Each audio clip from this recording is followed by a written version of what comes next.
We're at a very early stage in Ukraine. It's very light. You're seeing early incursions, but the overall pattern is the important one, and that is the expansive way in which the Russian forces have gone into the major cities. So the whole of Ukraine is obviously the objective. At the moment, that's the objective. But at the moment he has gone, he has invaded, I suppose we would say. What areas that are almost friendly, or at least there are parts of them that are friendly to what he's doing? What we have to look at is what's coming down through from Belarus, because that's probably where the strength is coming. But at the moment, we're just seeing what I'd call light activity. It's not to the Ukrainians. No, because people have already died.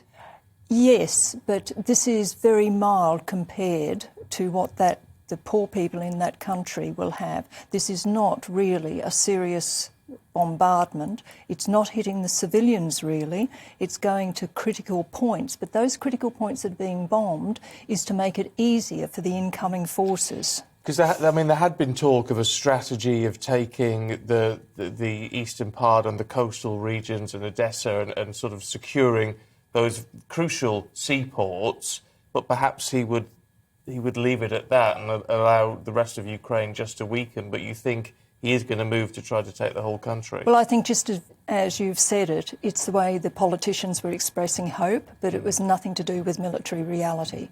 So we are seeing a whole country being prepared, and once Kyiv is overwhelmed, if it is, because they're obviously fighting very seriously, and they will have a much more extensive fight, once that's overtaken, then the hope will be that the whole country will come under Russian control. But of course, Russia now has air superiority. They've taken out the air infrastructure of the Ukrainian Air Force.